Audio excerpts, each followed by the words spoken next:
ఉన్నతమైన కార్యదక్షత, ఒక ఉన్నతమైన దృఢ సంకల్పం, ఒక ఉదాత్తమైన ప్రకృతి ఆరాధన అన్నింటినీ కలగలిపి ఉత్తేజమైన ఒక అపూర్వమైన శక్తి మానవ రూపాన్ని ధరిస్తే ఎలా ఉంటుంది? ఆ రూపమే మన కళ్ళెదుట నిలిచిన మూర్తి మన ప్రిన్సిపల్ ప్రొఫెసర్ వడ్లూరు శ్రీనివాస్ గారు. వారు ఒక విధంగా చెప్పాలంటే విద్యా వ్యవస్థకు ప్రాణమిత్రులని చెప్పాలి. ఎన్నడూ వీడక కలిసిమెలిసి సాగిపోతూ 36 సంవత్సరాలు సుదీర్ఘ ప్రయాణం చేసి ఈనాడు ప్రాణమిత్రమా మన స్నేహం ఈనాటితో ముగిసింది, ఇక సెలవు అంటూ పదవి విరమణ చేస్తున్న ఈ సందర్భంలో వారి జీవన విశేషాలను వివరించే సదవకాశం నాకు రావటం నిజంగా నా భాగ్యం అని నేను చెప్పాలి.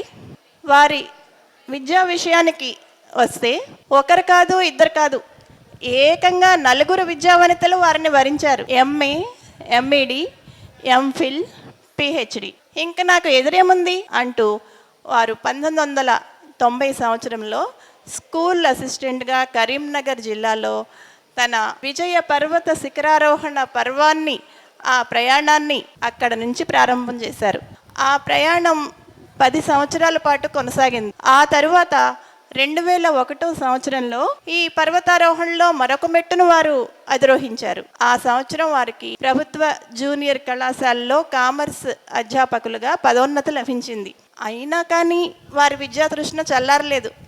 మరెన్నో డిగ్రీలు సాధించారు. ఆ తరువాత 2016 సంవత్సరంలో మరొక మెట్టును అధిగమించారు. అది ప్రభుత్వ జూనియర్ కళాశాల నుండి ప్రభుత్వ డిగ్రీ కళాశాలకు అధ్యాపకులుగా మరొక పదోన్నతిని సాధించడమే ఆ పురోగతి. వారు తమ ప్రయాణాన్ని ఇంకా కొనసాగిస్తూనే ఉన్నారు. ఇప్పుడు 2001 సంవత్సరానికి వద్దాం. అది ఒక మరపురాని సంవత్సరం.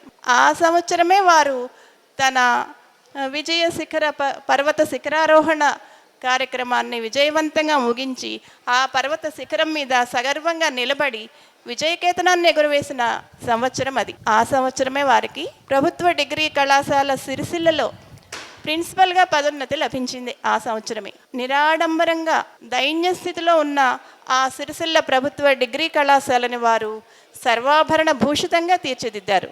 రాష్ట్ర వ్యాప్తంగా పేరు తెచ్చే విధంగా ఎన్నో అభివృద్ధి కార్యక్రమాలను ఆ కళాశాలలో వారు చేపట్టారు. అక్కడి నుండి వారి జైత్రయాత్ర మన పటంచెరు ప్రభుత్వ డిగ్రీ కళాశాలకు సాగింది. ఇక్కడ మన కళాశాలకు వారిచ్చిన అపూర్వమైన బహుమానం ఒకటి ఉంది. అది ఏమిటంటే జిజ్ఞాస కార్యక్రమంలో ఎప్పుడూ కనీ విని ఎరుగని విధంగా మన కళాశాల నుంచి 11 సబ్జెక్టులు జిల్లా లెవెల్కు ఎంపికయ్యాయి. ఆ జిల్లాకు ఎంపికైన వాటిలో తెలుగు సబ్జెక్టులో జిల్లాలోనే ప్రథమ బహుమతి లభించింది. ఈ విషయంలో వారి అంకిత భావం, అకుంఠిత దీక్ష మరపురానిది. వారి ఆదర్శనీయులు. కేవలం విద్యార్థులను ప్రోత్సహించడం మాత్రమే కాదు, వారు కూడా రచనా వ్యాసంగం సాగిస్తూ 15 వ్యాసాలను, సుమారుగా 15 వ్యాసాలను వారు రచించారు. అవి వివిధ జాతీయ, అంతర్జాతీయ పత్రికల్లో ప్రచురితమయ్యాయి. కేవలం విద్యా విషయమే కాదు, సామాజిక సేవా కార్యక్రమాల్లో కూడా నేను ముందున్నానంటూ వారు ఉండేవారు. 15 సంవత్సరాలు ఎన్ఎస్ఎస్ ప్రోగ్రామ్ ఆఫీసర్గా వారు ఎన్నో సామాజిక సేవా కార్యక్రమాలను కొనసాగించారు.